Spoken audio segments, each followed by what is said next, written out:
Hello friends and welcome to the Exams Made Simple, and we are back again with the Hindu Complete Newspaper Analysis for 27th of September 2022। 27 सितंबर 2022 का the Hindu newspaper analysis देखेंगे। शुरू करते हैं सबसे पहले आज की न्यूज़ आइटम्स के साथ, जो कि फ्रंट पेज की न्यूज़ आइटम्स हैं। सबसे पहली न्यूज़ आइटम इन मैडम को देखिए पहले, ग्राजी इटालिया, है ना, थोड़ा अच्छी लग रही है मैडम भी वैसे। तो जियोर्जियो मेलोनी इनका नाम है। शी इज़ होल्डिंग, जिसमें उन्होंने कहा है कि thank you Italy for making her win the elections. तो अब क्या है, इटली जो है वो भी राइट विंग की तरफ शिफ्ट हो रहा है। Italy is also shifting towards right wing. इसीलिए जो नाम है इनकी पार्टी का, जो इनकी पार्टी है ब्रदर्स ऑफ इटली पार्टी करके है, एंड ये जो पार्टी है इसको नियो फासिस्ट पार्टी बोला जाता है। क्यों, क्या बोला जाता है इसको नियो फासिस्ट पार्टी बोला जाता है। देखो, नियो फासिस्ट, कोई भी टर्म जब नियो लग जाता है और किसी दूसरे टर्म के आगे, तो उसका मतलब क्या होता है एक्चुअली, मतलब कि ये फासिस्ट तो पहले से एग्जिस्ट करते थे। मतलब प्री वर्ल्ड वॉर 2 अगर आप याद हो, वर्ल्ड वॉर 2 के पहले तो जो मसोलिनी वाली पार्टी थी वो फासिज्म की फासिस्ट पार्टी थी, है ना। और नियो फासिस्ट मतलब कि इसमें कुछ फीचर्स ऐसे हैं, ये नई पार्टी है लेकिन इसमें कुछ फीचर्स ऐसे हैं जो कि उस फासिस्ट पार्टी से मिलते हैं। जैसे कि अगर हम फासिज्म की पॉलिसी देखें तो वो एक्स्ट्रा अल्ट्रा नेशनलिज्म की तरफ जाती है ना, जो राइट विंग का एक काफ़ी की एस्पेक्ट होता है। तो that is the reason why we call it right wing shift. और इटली में ये शिफ्ट देखने को मिल रहा है राइट विंग की तरफ। जियोर्जियो मेलोनी नाम याद रखिएगा, और इनकी जो पार्टी है brothers of Italy party. Okay, the name of the party is brothers of Italy.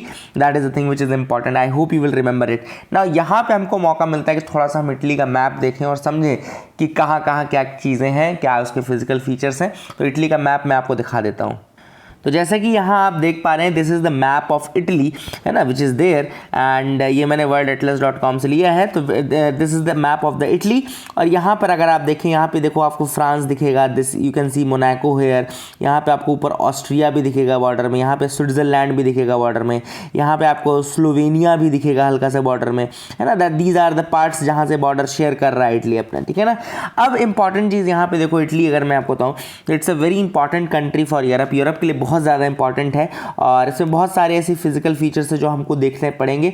यहाँ एल्प्स आपको दिख रहा होगा, दिस इज द एल्प्स वाला पोर्शन जो आपको दिख रहा है, एल्प्स। तो that is another thing which is there, है ना। एल्प्स यहाँ पे काफ़ी इंपॉर्टेंट है। यहाँ पे Apennines are the key features of Italy. Apennines आपको यहाँ पे दिख रहे होंगे, है ना। तो अगर आपसे कोई पूछे एपेनाइंस कहाँ पर है, तो Apennines are in the Italian part, and यहाँ पे एल्प्स आपको दिख रहा होगा, ठीक है। फिर वाटर बॉडीज अगर हम बात करें कौन सी वाटर बॉडीज के बीच में, तो यहाँ पे Adriatic sea, you can see the Adriatic sea, and this is the Tyrrhenian sea, है ना। उसके नीचे यहाँ पे आइनियन सी। ये 3 सीज याद रखेगा। कौन कौन से सीज, यहाँ पे एड्रियाटिक सी, यहाँ पे आपका टिरहीनियन सी, एंड देन यहाँ पे आइनियन सी। आइनियन सी के पास जो इसकी गल्फ खुलती है उसका नाम है gulf of Toronto. Gulf of gulf of Toronto यहाँ पे खुलती है। और यहाँ पे आपका एड्रियाटिक सी में जो गल्फ है वो गल्फ ऑफ वेनिस है, याद रखिए, gulf of Venice is there. फिर यहाँ पे लिगुरियन सी भी आपका दिख रहा होगा, लिगुरियन सी इज एयर, है ना। और यहाँ पे स्ट्रेट ऑफ बोनिफेसियो, है ना, स्ट्रेट ऑफ बोनिफेसियो जो भी बोलना है आपको, लेकिन स्पेलिंग ज़रूर याद रखेगा। तो कौन कौन सी वाटर बॉडी देखी, एड्रियाटिक देखी, टिरहीनियन देखी, आइनियन देखी और लिगुरियन देखी, ठीक है ना। फिर गल्फ ऑफ वेनिस देख ली, गल्फ ऑफ टोरंटो देख ली, और स्ट्रेट ऑफ बोनाफिसियो देख ली, ठीक है ना। ये हमने देखा। माउंटेन रेंजेस में यहाँ पे एपेनाइंस देख लिया, यहाँ पे एल्प्स देख लिया, ये दोनों इंपॉर्टेंट है, ये भी इंपॉर्टेंट है। कुछ इंपॉर्टेंट जगहें जैसे कि यहाँ पे वेनिस आपको पता है, मिलान, हेयर इज मिलान, ट्यूरिन ये भी फेमस है, तो मिलान हो गया यहाँ पे ट्यूरिन हो गया, और यहाँ पे रोम कैपिटल हो गई। फिर नेपल्स, है ना, नेपल्स भी काफ़ी इंपॉर्टेंट है, नेपल्स याद रखेगा। और टोरंटो यहाँ पे है, तो गल्फ ऑफ टोरंटो बोलते इसको, है ना। टोरंटो मैंने गलत बोल दिया था, टोरंटो, ठीक है ना। तो यह है सार्डिनियन वाइन का नाम आपने सुना होगा, सार्डिनियन कनऊ वाइन सुना होगा, जिससे उम्र बढ़ती है कहते हैं, है ना। सो सार्डिनिया इज हेयर, है ना, very famous for the wine. और टिरहीनियन सी हो गया।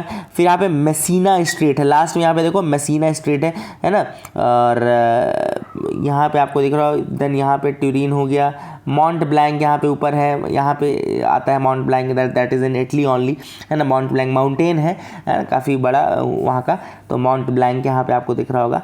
देन यहाँ पे पो रिवर, द रिवर इज़ पो, पो रिवर यहाँ पे आपको दिख रही होगी, है ना, पो रिवर इज देयर। यहाँ पे अमो या आर्नो रिवर यहाँ पे है ना, तो नेपाल से हो गया। फिर यहाँ पे देखो, यहाँ पे वेसुवियस और वेसुवियस, माउंट वेसुवियस जो आपका वॉल्केनिक इरप्शंस वाली जगह है ना, ये आपको याद पता होगा। और यहाँ पे Stromboli, Messina straight, just last वाले पार्ट में यहाँ पे स्ट्रोम्बोली टिरिनियन सी में आपको दिख रहा होगा स्ट्रोम्बोली, जिसको light house of the Mediterranean बोलते हैं। क्या बोलते हैं? Light house of the Mediterranean बोलते हैं। क्यों बोलते हैं light house of the Mediterranean? क्योंकि ये हमेशा इरप्ट होता रहता है। और यहाँ पर फाइनली आप देखेंगे कि जो लास्ट में यहाँ पे पलेर्मो आपको दिखेगा, सिसिली। पलेर्मो आपका पता है ना, मनी हाइस्ट में पलेर्मो भी था, है ना, वही है, वही वाला पलेर्मो, ये इटालियन सिटी है। और यहाँ पे फाइनली यहाँ पे लास्ट में आपका माल्टा से सेपरेट करता है माल्टा चैनल, है ना, एंड यहाँ पे आपका मेडिटेरेनियन सी आता है। इसीलिए इसको स्ट्रोम्बोली को, जो स्ट्रोम्बोली यहाँ पर जो है, इसको light house of the Mediterranean बोलते हैं, ठीक है ना। तो that is the thing which is important. I hope you will remember this part as well. तो अपन ने बात की किस तरीके से इटली में राइट विंग शिफ्ट हो रहा है, नियो फासिस्ट पार्टी है ब्रदर्स ऑफ इटली, जिसकी मालकिन है ये ग्राजी इटालिया, जियोर्जियो मेलोनी, इनको याद रखेगा, ठीक है ना। I hope you will remember this part. अब यहाँ पे मूव करते हैं, rupee drops to a record low of 81.67 against dollar. तो रुपी का अपना सबसे बड़ा ड्रॉप देखने को मिला, और अब रुपी चल रहा था $1 के मुकाबले 81.67 पैसे, मतलब डॉलर की वैल्यू कम होती जा रही है। जैसे जैसे यहाँ पे वैल्यू बढ़ेगी ना, मतलब 81 होगा, फिर 82 होगा या 83 होगा, वैसे वैसे कहा जाएगा कि इसकी वैल्यू घटती जा रही है। न्यूमेरिकल वैल्यू बढ़ती जा रही है, लेकिन इसकी अगर क्वालिटेटिव वैल्यू देखें तो हम घटती जा रही है, दैट विल डिक्रीज, है ना। अब ये क्यों हो रहा है? Because of the strengthening of dollar. Obviously जब डॉलर स्ट्रांग होगा, अब देखो क्या होता है, मैंने आपको कई बार बताया कि जो चीज़ क्वांटिटी में ज़्यादा है उसकी वैल्यू कम हो जाएगी। इसका मतलब क्या हो कि हमारे यहाँ क्वांटिटी में डॉलर कम हो गया होगा, इसीलिए हमारे यहाँ डॉलर की वैल्यू बढ़ गई, ठीक है ना। अब डॉलर क्यों कम हुआ? मैंने आपको बताया था कि फेडरल बैंक क्या कर रहा है, federal bank is increasing the interest rate. Federal bank जब भी इंटरेस्ट रेट बढ़ाएगा तो कई लोग अपना इन्वेस्टमेंट यहाँ से निकाल करके अमेरिका वापस चले जाएंगे। क्यों? क्योंकि फेडरल बैंक में श्योरिटी है, वहाँ पे फेलियर की गारंटी है कि फेलियर होगा नहीं, और वहाँ पे इंटरेस्ट रेट बढ़ जाएंगे तो लोग वहाँ पे इन्वेस्ट करना ज़्यादा प्रेफर करेंगे। तो फेडरल बैंक का रेट जो बढ़ता है तो दैट इंक्रीजेज, बेसिकली यहाँ से शिफ्ट हो जाता है पूरा डॉलर और वो चला जाता है। And that is the reason Y कि क्यों हमारे यहाँ डॉलर कम हो गया है। एंड इसीलिए आपको याद रखना है कि हमारा रुपया जो है गिर भी रहा है। अब देखो, जब रुपया गिरेगा, अगर हमारा रुपया डिक्रीज़ हो रहा है, रुपए की वैल्यू डॉलर के मुकाबले कम हो रही है, तो ये इससे किसको मज़ा आएगा? इससे एक्सपोर्टर्स को तो मज़ा आएगा। क्यों? क्योंकि आपका प्रोडक्ट लोग ज़्यादा खरीदेंगे, फॉरेनर्स। क्यों फॉरेनर्स ज़्यादा खरीदेंगे? क्योंकि उनको सस्ता पड़ेगा, है ना, उनको सस्ता पड़ेगा। क्योंकि पहले उनके $1 में, देखो खरीदते समय खरीदेंगे तो वो रुपए में, तो पहले $1 में मान लो केवल 70 रुपये थे, आज $1 में अब 81 रुपये हो गए, तो 11 रुपये ज़्यादा उनको मिल रहे हैं ना हर डॉलर के बदले। तो उनको खरीदते समय तो डॉलर को रुपए में कन्वर्ट करना होगा, तो उनको मज़ा आएगा। लेकिन जो इम्पोर्टर होगा बेचारा, इम्पोर्टर हमारे यहाँ पे जो होगा उसको तो डॉलर में खरीदना पड़ेगा। तो पहले 70 रुपये में जो $1 मिल जाता था, अब उसको 81 रुपये देने पड़ेंगे $1 के लिए, तो उसको नुकसान होगा। तो इम्पोर्टर्स को हमेशा नुकसान होता है जब भी इस तरीके से रुपया अपना डेप्रिशिएट होता है। इसको डेप्रिसिएशन बोलते हैं, द वैल्यू डेप्रिशिएट्स, है ना। तो that is the thing which you have to remember, है ना। अब रुपए जो है, मैंने आपको ऑलरेडी बताया कि इससे क्या इंपैक्ट आपको पड़ेगा, कि इससे एडवर्सली इंपैक्ट द इंपोर्टर्स, देखो लिखा है adversely impact the importers students who are living abroad. अब देखो उनको भी यही है कि यहाँ पे रुपए को डॉलर में कन्वर्ट करना होगा ना। जो अब्रॉड पढ़ रहे हैं स्टूडेंट्स, हमारे स्टूडेंट जो बाहर पढ़ रहे हैं, उनको अपना रुपया डॉलर में कन्वर्ट करना होता है जब वो वहाँ जाते हैं। तो इस कारण से जो स्टूडेंट्स वहाँ अब्रॉड में पढ़ रहे हैं उनको भी नुकसान होता है ना। तो that is the thing which is important. And out bound जो ट्रेवलर्स रहते हैं, जो हमारे ट्रेवलर्स बाहर घूमने जाने रहते हो, सेम वही लॉजिक है, जैसा लॉजिक हमने स्टूडेंट्स वाला लॉजिक बताया, वही लॉजिक उनके लिए भी है, जो लोग बाहर जाते हैं घूमने दूसरी कंट्रीज में जहां पे डॉलर लग रहा हो। तो दैट इज द रीजन कि क्या इंपैक्ट पड़ेंगे, ये आपको इंपैक्ट समझने हैं, याद रखने हैं। क्वेश्चन आ सकता है यूपीएससी में कि इनमें से क्या इंपैक्ट पड़ेगा डॉलर के स्ट्रेंथन होने में, या इसका क्या इंपैक्ट पड़ेगा रुपए के गिरने में। और इस बार क्वेश्चन रहेगा, यहाँ से देखना, करेंसी के डिप्रिसिएशन एप्रिसिएशन पे क्वेश्चन रहेगा, तो इसको याद रखेगा कि this can be a question very very much important question है ना। अगला जो न्यूज़ है वो था नाविक के रिगार्डिंग, सेंटर्स पुश फॉर नाविक system land smartphone Giants on unknown road. अब यहाँ पे नाविक सिस्टम, पहले तो हम आपको बता दें क्या है नाविक। आपको पता है ना चाहिए, नेविगेशन विद इंडियन कॉन्स्टलेशन। क्या नाम है नाविक का फुल फॉर्म क्या है? Navigation with Indian constellation. It is also called Indian regional navigation satellite system, IRNSS बोलते हैं इसको नाविक को, Indian regional navigation satellite system. And it is considered on par with the US based GPS। US का जैसे GPS है, Russia का जैसे GLONASS है, एंड यूरोप का जैसे गैलीलियो है। तीनों के नाम मैं आपको बता दूं, US का जैसा GPS है, रशिया का जैसा ग्लोनास है, और गैलीलियो का जैसा, यूरोप का जैसा गैलीलियो है। और अब आपको ये भी पता है चाइना बाइडू करके बना रहा था चाइना, है ना। तो इनके जैसे ये सिस्टम्स है ना, वैसा ही हमने भी अपना सिस्टम बनाया जिसका नाम है नेविगेशन विद इंडियन कॉन्स्टलेशन, नाविक, और इसको Indian regional navigation satellite system भी कहा जाता है, ठीक है ना। अब ये बेसिकली क्यों है, जैसा मैंने आपको बताया था कि जो भी हमारे इंडियन लोकेशंस हैं, प्लस इंडियन ओशन रीजन की जो लोकेशंस हैं, इंडिया के बॉर्डर्स के अलोंग 1500 किलोमीटर्स तक हमने कोशिश की है कि हम उसको एग्जैक्ट जो पोजिशनिंग सिस्टम है वो प्रोवाइड कर सकें, पोजिशनिंग सर्विसेज प्रोवाइड कर सकें। तो जैसे GPS आप यूज़ करते हैं ना पोजिशनिंग के लिए, वैसे ही नाविक सिस्टम भी पोजिशनिंग के लिए ही है। दो तरीके की सर्विसेज ये प्रोवाइड करेगा। It will provide 2 types of services. One is the standard positioning services, standard services, and second one is the restricted services. तो जो स्टैंडर्ड सर्विसेज हैं वो तो सभी के लिए रहेंगे, restricted services will be for the army, navy, इन सब के लिए रहेगी, फोर्सेस के लिए रहेंगे, एलीट फोर्सेस के लिए। तो ये आपको याद रखना स्टैंडर्ड एंड रिस्ट्रिक्टेड सर्विसेज के बारे में।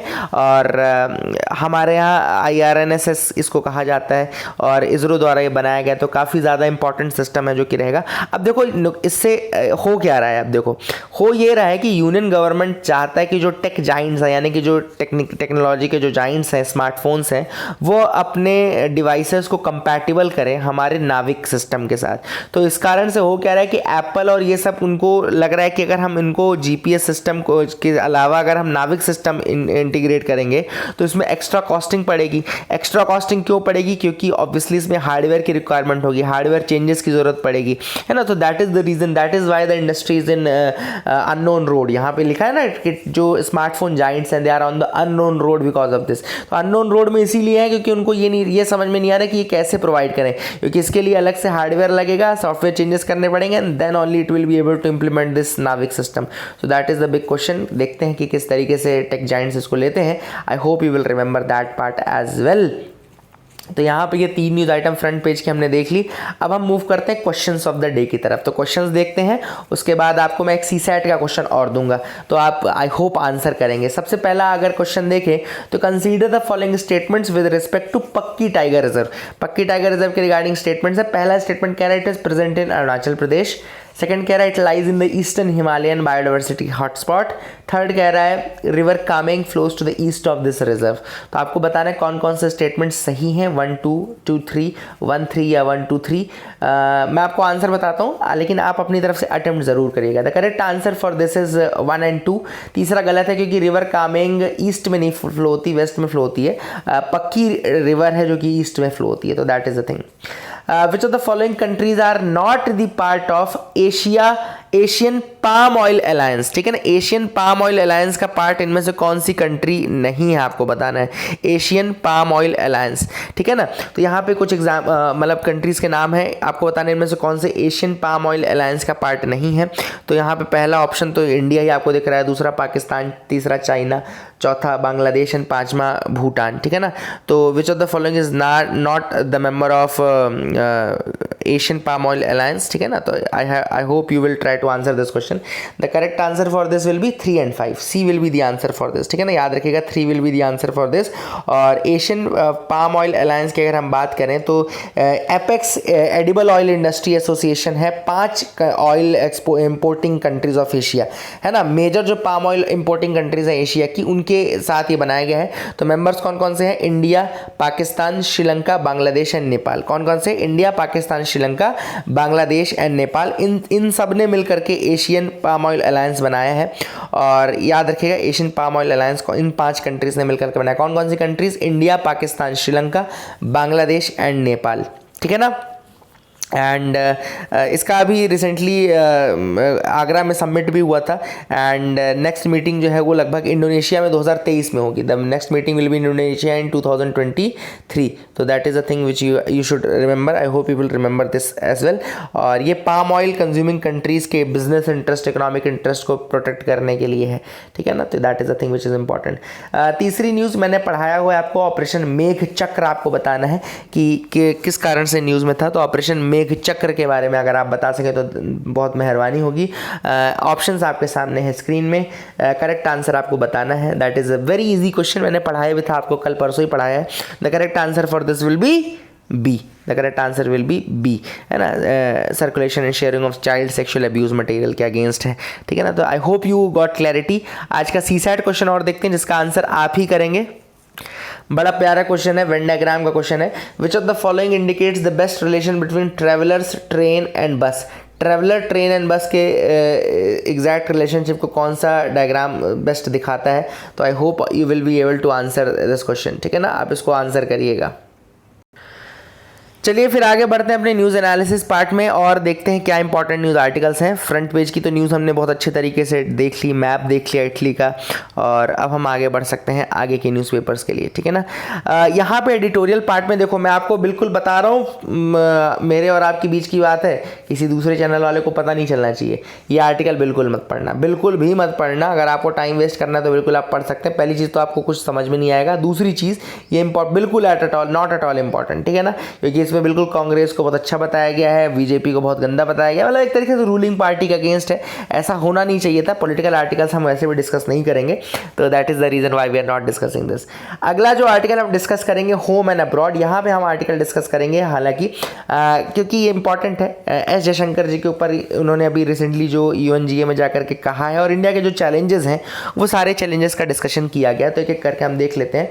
सबसे पहले एस जयशंकर जी ने भी कुछ चैलेंजेस बताए जो इंडिया में है presently. First is the overcoming the shocks of the कोविड-19 पैंडेमिक। सबसे पहले तो हमको ओवरकम करना है शॉक्स ऑफ द कोविड-19 पैंडेमिक। देन दूसरा जो इंपॉर्टेंट चैलेंज है वो है climate change. Climate change is the, मतलब ये बिगर पिक्चर है, मेटा चैलेंजेस हैं, ऐसे छोटे मोटे चैलेंजेस नहीं कि ये भैया ये इधर उधर की कोई छोटी हरकत हो गई, कुछ ऐसा हो गया।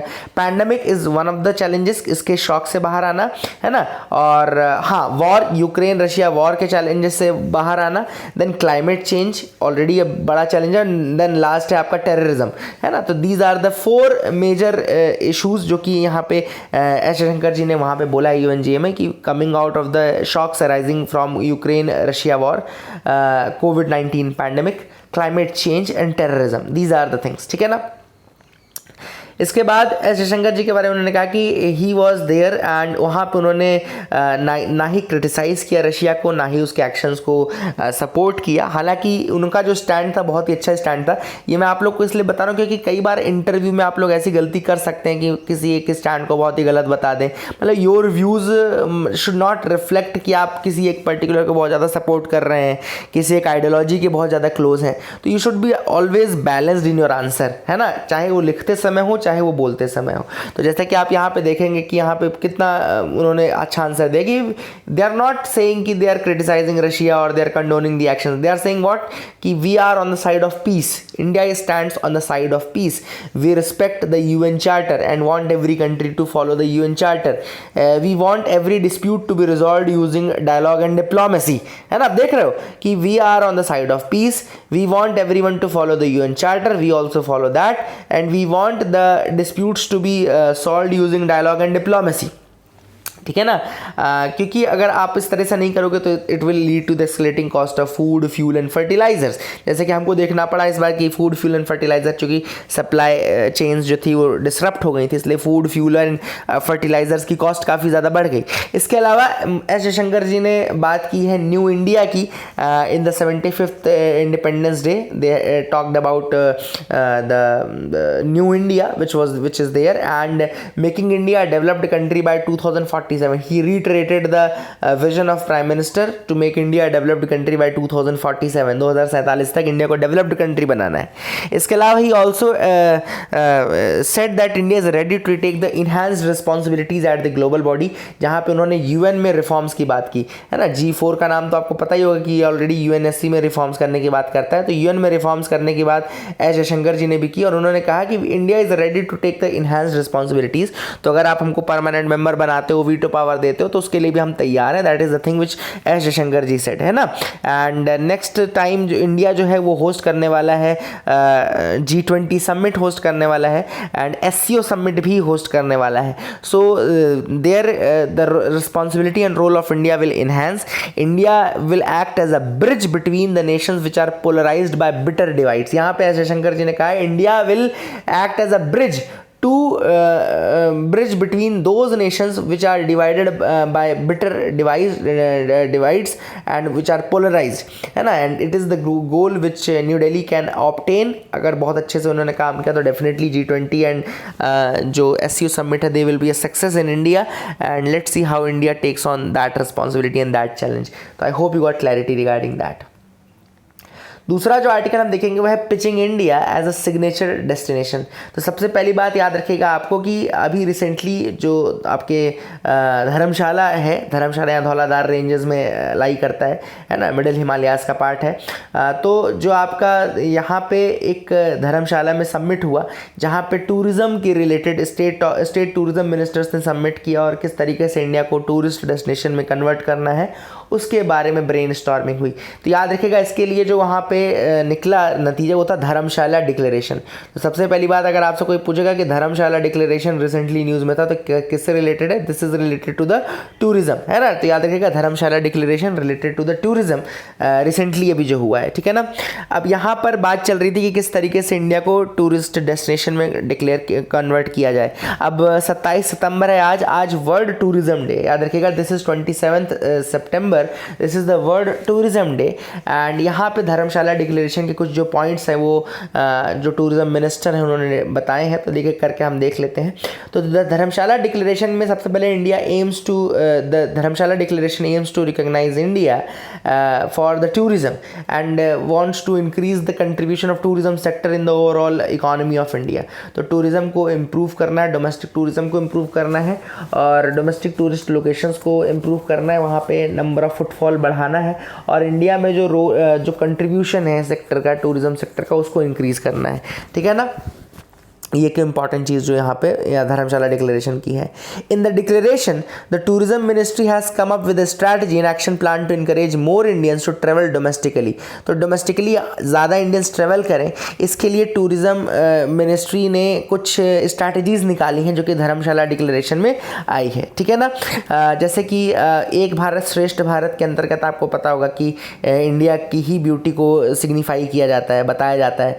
इसके अलावा ministry is already working with the external affairs to identify 20 Indian missions abroad with the highest tourist footfalls to India है ना. ऐसे देख रहे हैं कौन कौन से मिशन है एक्सटर्नल अफेयर्स के जिसमें कि सबसे अधिक फुटफॉल इंडिया में पड़ता है, ठीक है ना, ताकि उसके अगेंस्ट स्पेसिफिक वो उनके स्पेसिफिक स्ट्रेटजीज बना सके और ताकि वहाँ के फॉरेन टूरिस्ट जो है उनको अट्रैक्ट कर सकें, ठीक है ना. इसके अलावा अगर अपन देखें जब सबसे अधिक इम्पैक्ट पड़ा था टूरिज्म सेक्टर पर वो कोविड-19 का पड़ा था, लेकिन अब कोविड-19 जा रहा है, जैसे जैसे कोविड-19 जाएगा तो वो प्री कोविड लेवल पे फुटफॉल फिर से आएगा. तो पैंडेमिक के बाद हम दोबारा से और सोच सकते हैं कि किस तरीके से हम टूरिज्म को इम्प्रूव करें और specially because of the pandemic कुछ चेंजेस जो बिहेवियरल चेंजेस आए हैं उनको भी हमको इनकम्पास करना पड़ेगा अपने टूरिज्म पॉलिसी के अंतर्गत, ठीक है ना. क्लीनिनेस, हाइजीन, इन सब का ध्यान भी रखना पड़ेगा, है ना, थोड़ा सा सेपरेशन, ये सारी चीज़ें ध्यान में रखनी पड़ेंगी.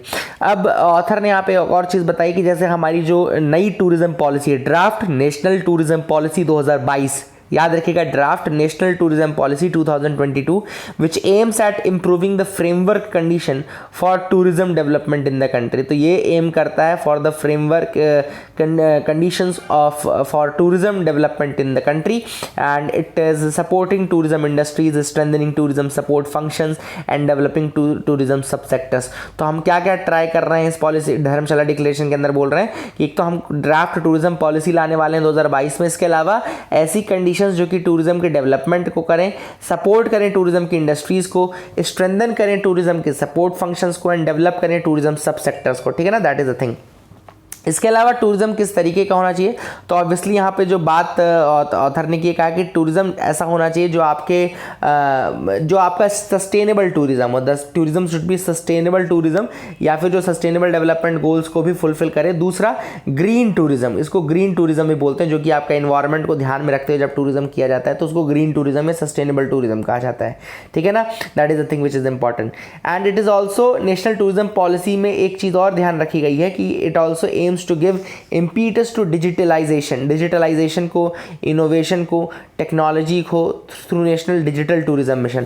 तो एक नेशनल डिजिटल टूरिज्म मिशन भी रहेगा and skilling through the tourism and hospitality sector skill mission भी है, जो कि आपकी स्किल डेवलपमेंट भी करेगा हॉस्पिटैलिटी सेक्टर में और आपका जो डिजिटल टूरिज्म है उसको भी प्रमोट करने की कोशिश करेंगे, ठीक है ना। तो that these are the things which are there which are very important, which are essential part of this. I hope you will remember these part, ठीक है ना। तो आपको ये ज़रूर याद रखना है जो इतनी चीज़ें अपन ने अभी बात की है, ठीक है। इसके अलावा the ministry of tourism also plans to work with other ministries to bring the necessary interventions such as visa reforms, ease of travel, traveller friendly and improved immigration facilities at the airport. तो ये सारी चीज़ें हमको ध्यान में रखनी पड़ेगी, तभी टूरिज्म आपका इंप्रूव होगा। ईज़ ऑफ टूरिज्म भी बढ़ाना पड़ेगा, ease of doing tourism, ease of doing business तो ठीक है अलग हो गया, ईज़ ऑफ डूइंग टूरिज्म भी बढ़ाना पड़ेगा, ट्रेवलर फ्रेंडली आपको इन्वायरमेंट रखना पड़ेगा, ठीक है ना। तो these are the things which have been mentioned by the author and तभी हम 2047 तक इंडिया को एक डेवलप्ड कंट्री और एक टूरिस्ट लोकेशन के रूप में कन्वर्ट कर पाएंगे। तो I hope you got clarity. A push for the semi conductor industry. अब यहाँ पे इंडिया जो है अपने आप को $10 billion chip making initiative India start कर रहा है ना। India is starting a $10 billion chip making initiative और जो कि इन्वेस्ट करेगा फॉर द चिप डेवलपमेंट। अब आपको पता है रिसेंटली जब वॉर हुआ उसके बाद पूरे वर्ल्ड में ग्लोबली ही सेमी कंडक्टर चिप्स की कमी देखी गई और वर्ल्ड में जो सबसे बड़ी लोकेशन है for the semi conductors chip making या मैन्युफैक्चरिंग वो है आपकी Taiwan. Taiwan is known for chip making for the semi conductor industry. Taiwan जाना जाता है इस चीज़ के लिए, ठीक है ना। और पूरे जो सेमी कंडक्टर्स है उसमें सबसे इंपॉर्टेंट जो पार्ट है वो है सिलिकॉन। सिलिकॉन का यूज़ किया जाता है। आप सबको पता होगा कि जब सेमी कंडक्टर मटेरियल बनते हैं, सेमी कंडक्टर मतलब कि जिनकी कंडक्टिविटी लेवल दोनों के बीच में रहती है, मतलब कि इंसुलेटर और कंडक्टर के बीच की जो मतलब कंडक्टिविटी है वो सेमी कंडक्टर्स की रहती है, ठीक है ना। और इसमें बेसिकली सिलिकॉन और जर्मेनियम का नाम आपने सुना होगा, silicon and germanium, these are the two important semi conductors, है ना। और इसमें फिर डोपिंग करके इनका यूज़ किया जाता है, ट्रांजिस्टर और ये सब चीज़ें बनाई जाती हैं। तो जैसा आप देख सकते हैं बेसिक कंपोनेंट सेमीकंडक्टर का होता है sliver of silicon which is etched with billions of microscopic transistors forming pattern to control the flow of current. फिर उनके बेसिस पे करंट फ्लो और इन सबको कंट्रोल किया जाता है, बस दे यूज़ बेसिकली दीज ओनली, है ना। तो ये आपको पता होना चाहिए। चिप मेकिंग इंडस्ट्री जो है it is highly concentrated one. और अभी अगर आप देखें तो यहाँ पे ताइवान, साउथ कोरिया और US, these are among the top countries जो कि चिप मेकिंग में आगे हैं। South Korea, Taiwan and US, है ना। And 90% of 5 nanometre chips are mass produced in Taiwan only, ठीक है ना। तो 90% 5 नैनोमीटर की जो चिप्स हैं they are mass produced in Taiwan by Taiwan semiconductor manufacturing company, ठीक है ना। तो अभी ग्लोबल चिप शॉर्टेज जब हुआ था तो वो यूएस चाइना का जब टेंशन हो रहा था ताइवान को चल के, तो तब ये सब हो रहा था और इसीलिए यूएस का बहुत ज़्यादा इन्फेसिस रहता है ताइवान को लेकर के, है ना। तो that is the thing which is important. US ने यहाँ तक कि अब देखो शॉर्टेज जब हुई तो वर्ल्ड को ये भी समझ में आ गया कि बहुत ज़्यादा वो रिलाई नहीं कर सकते हैं ताइवान के ऊपर या साउथ कोरिया के ऊपर। कल को कुछ होता है तो फिर कहाँ से लाएंगे हम, और इलेक्ट्रॉनिक्स का डेवलपमेंट तो हर दिन होगा। तो इस कारण से यूएस ने अनाउंस कर दिया एक उनका $52 बिलियन का चिप्स एंड साइंस एक्ट। वहीं पे आप अगर देखें तो यूरोपियन यूनियन ने भी 43 बिलियन यूरोस का एक उन्होंने भी चिप्स एक्ट लेकर के आ गए, ठीक है ना। इंडिया जो है वो $10 बिलियन का ले आया है, ठीक है ना। We have brought a $10 billion. इसके अलावा हमने प्रोडक्शन लिंक्ड इंसेंटिव स्कीम ले आई थी और डिज़ाइन लिंक्ड इंसेंटिव स्कीम लेकर के आए थे, जिसमें हमने कहा था कि भैया आप कुछ डिज़ाइन करो, इनोवेट करो, उसके बाद हम आपको सपोर्ट करेंगे, ठीक है ना। That is the thing which we said. अब यहाँ पे ऑथर ने कहा है कि देखो अभी रिसेंटली वेदांता ने ताइवानीज चिप मेकिंग जो फॉक्सकॉन है उसके साथ MOU साइन किया है। 1,54,000 करोड़ का सेमीकंडक्टर प्लांट इस्टेब्लिश करेंगे गुजरात में। 1,54,000 semiconductor plant in Gujarat. Vedanta और ताइवानीज चिप मेकिंग कंपनी है फॉक्सकॉन, जिसके साथ ये MOU साइन किया गया है, ठीक है ना। इसके अलावा 2 और प्रोजेक्ट हैं जिसमें $3 बिलियन का प्लान कर्नाटका में इंटरनेशनल कंसोर्टियम के द्वारा किया जाएगा एंड $3.5 बिलियन का प्लान तमिलनाडु में बाय सिंगापुर IGSS वेंचर के द्वारा इस्टेब्लिश किया जाएगा, है ना। तो that is a big thing. Challenges लेकिन बहुत सारे हैं, जिसमें सबसे बड़ा चैलेंज है फिनांस का। ऑथर ने कहा देखो सब चीज़ें सही है, लेकिन है तो $10 बिलियन का ही प्रोजेक्ट ना। इतने में तो क्या दाढ़ भी नहीं गीली होगी वहाँ पे। और 3 से 7 बिलियन डॉलर तो केवल फैब्रिकेशन वाले उसमें लग जाता है ना, जो फैब्रिकेशन सर्विसेज हैं उसी में केवल लग जाता है। Semiconductor fabrication requires $3 to $7 billion. इसके बाद आपको असेंबली चाहिए, इसके बाद आपको मैन्युफैक्चरिंग का भी चाहिए, इसके बाद आपको पैकेजिंग चाहिए, इसके बाद आपको टेस्टिंग फैसिलिटीज़ चाहिए। तो इसमें बहुत सारा खर्चा आएगा। तो द फाइनेंसेस हैं they are the first major challenge जो कि यहाँ पे आपको देखने को मिलेंगे once this plant and chip making starts in India, ठीक है ना। दूसरा चीज़ they also require very large quantities of ultra pure water in a single day. They will require ultra pure water in a single day, जो कि कहते हैं कि काफ़ी बड़ी दिक्कत होने वाली है इंडिया को अगर हम देखें एज अ कंट्री, तो एक बड़ी दिक्कत है। तो these are the major challenges जो कि फेस करने पड़ेंगे। But anyhow let's see कि किस तरीके से आगे बढ़ते हैं।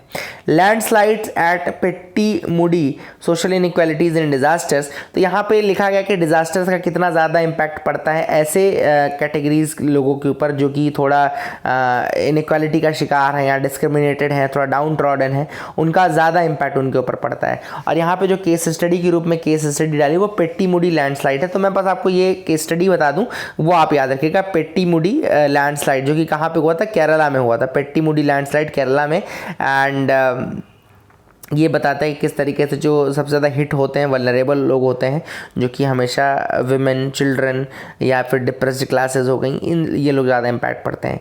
तो लैंडस्लाइड जो कि पेट्टीमुडी एक टी प्लांटेशन स्टेट है, याद रखिएगा। Pettimudi is a tea plantation state in the Idukki district of Kerala.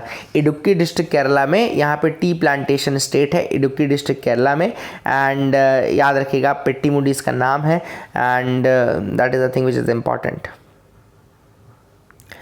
Next page पे आते हैं। यहाँ पे United Nations World Tourism Organisation celebrate कर रही है 27 सितंबर को एज वर्ल्ड टूरिज्म डे। 1980 से ये वर्ल्ड टूरिज्म डे सेलिब्रेट हो रहा है। याद रखिएगा इस बार का जो वर्ल्ड टूरिज्म डे है उसका जो थीम है, the theme for this years world tourism day is rethinking tourism. And इस बार का जो होस्ट कंट्री है वर्ल्ड टूरिज्म डे का वो इंडोनेशिया है। Indonesia is the host country for this world tourism day. Rethinking tourism याद रखिएगा। अच्छा, वर्ल्ड टूरिज्म डे 1980 से सेलिब्रेट हो रहा है 27 सितंबर को। और ये UNWTO यूनाइटेड नेशंस की एक बॉडी है, वर्ल्ड टूरिज्म ऑर्गेनाइजेशन, जो कि नोडल एजेंसी है, रिस्पॉन्सिबल है for sustainable and universally accessible tourism के लिए। Sustainable and universally accessible tourism के लिए ये रिस्पॉन्सिबल है बॉडी आपकी UNWTO। 160 मेंबर स्टेट्स हैं, 6 एसोसिएट मेंबर हैं एंड 500 से ज़्यादा एफिलिएट मेंबर्स हैं। 160 मेंबर स्टेट्स हैं, लेकिन ये आपको याद रखना है। एंड इसका हेडक्वार्टर मैड्रिड स्पेन में है। फॉर्मेशन इसका 1975 में हुआ था, ठीक है ना। 1975 में फॉर्मेशन हुआ था। मैड्रिड स्पेन में इसका आपका हेडक्वार्टर है।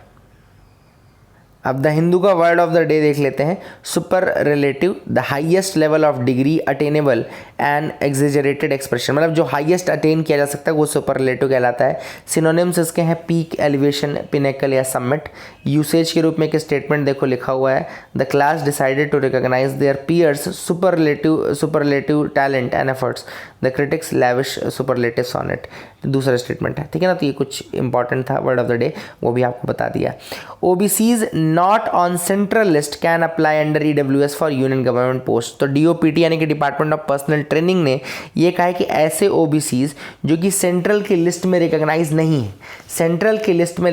नहीं है, they can fill the union government post under EWS criteria. याद रखेगा ऐसे ओबीसी जो सेंट्रल की लिस्ट में नहीं है ओबीसीज की, वो लोग ईडब्ल्यूएस के लिए वो लोग यूनियन गवर्नमेंट की पोस्ट के लिए ईडब्ल्यूएस कैटेगरी में अप्लाई कर सकते हैं। लेकिन ये जो फंडा है ये एससी एसटी के केस में लागू नहीं होगा, याद रखिएगा, एससी एसटी के केस में लागू नहीं होगा, even if they are not recognised.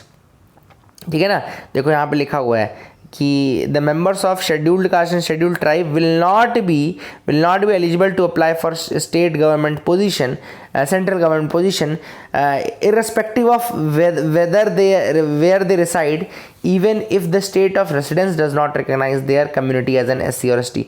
So even if their state is not recognizing them as SC and ST, they will not be able to fill under EWS, but OBCs can fill if the central government is not recognizing them as OBCs. ठीक है ना, तो इसको आप याद रखिएगा. I hope you got clarity regarding that as well. Live streaming and online RTI portal, ये supreme court कुछ बड़े ऑनलाइन कदम उठा रहा है। तो पहला तो उन्होंने कदम उठाने के बोला है जो है कि लाइव स्ट्रीमिंग करेंगे सुप्रीम कोर्ट के केसेस की। दूसरा, ऑनलाइन आरटीआई लेके एक पोर्टल बनाया जाएगा। These are the steps towards transparency. Author ने कहा कि ट्रांसपेरेंसी तो ठीक है, लेकिन आपने 2015 में जो एनजैक यानी कि नेशनल जुडिशियल अपॉइंटमेंट कमीशन को नहीं माना था, उसको नल एंड वॉइड कर दिया था, उसका क्या? 99th कॉन्स्टिट्यूशनल अमेंडमेंट हुआ था तब, याद रखिएगा, एनजैक नेशनल जुडिशियल अपॉइंटमेंट कमीशन, जिसमें कि एक जुडिशियल अपॉइंटमेंट कमीशन बनाई गई थी जो कि हाई कोर्ट के, सुप्रीम कोर्ट के जजेस को और चीफ जस्टिस को अपॉइंट करती, सेलेक्ट करती, लेकिन उसको फिर नल एंड वॉइड घोषित कर दिया गया और कहा गया कि नहीं, ये एग्जीक्यूटिव और लेजिस्लेचर का एक तरीके से इंटरफेरेंस है इन द जुडिशरी और सेपरेशन ऑफ पावर नहीं हो पाएगा। Cuba grants nod to same sex marriage in unusual referendum. तो क्यूबा ने क्या किया है, अप्रूव कर दिया है एक फैमिली लॉ जिसमें उन्होंने कहा है कि सेम सेक्स जो कपल्स हैं they can marry and they can adopt as well as they can, मतलब वहाँ पे अडॉप्ट भी कर सकते हैं और सेम सेक्स मैरिज भी अलाउ करती है। तो क्यूबा इज़ द कंट्री जिसने ऐसा किया है। दो it is not the first country, definitely it is not the first country जिसने किया, लेकिन क्यूबा इज़ द कंट्री जिसने भी रिसेंटली किया है। तो आप ये ज़रूर याद रखिएगा, that is the thing which is important. Centre differs the new foreign trade policy. अब मैंने आपको बताया था 2015 से 20 के लिए हमारी पुरानी ट्रेड पॉलिसी थी, उसको और बढ़ा दिया गया है। पहले 2022 तक चल रहा था, अब उसको 6 महीने के लिए और बढ़ा दिया गया है। मार्च 2023 तक ये पॉलिसी चलेगी, उसके बाद हमारी नई फॉरेन ट्रेड पॉलिसी लागू पड़ेगी। तो I hope you will got clarity. And Apple जो है वो जो फॉक्सकॉन का प्लांट है तमिलनाडु में, जो श्री पेरम्बदूर में आया है, फॉक्सकॉन का जो तमिलनाडु फैसिलिटी में जो आएगा, वहाँ पर यहाँ जो लेटेस्ट आईफोन 14 है वो बनाए जाएंगे। तो एप्पल ने कहा है कि इसका जो फॉक्सकॉन फैसिलिटी है श्री पेरम्बदूर तमिलनाडु में एक प्लांट है इसका, वहाँ पे आईफोन 14 जो है वो मैन्युफैक्चर करेंगे ये, ठीक है ना। तो ये भी आप याद रखिएगा। So that is it for the day friends. I hope you like our video. Please do like share subscribe, keep loving us, keep sharing us. Thank you and have a nice day.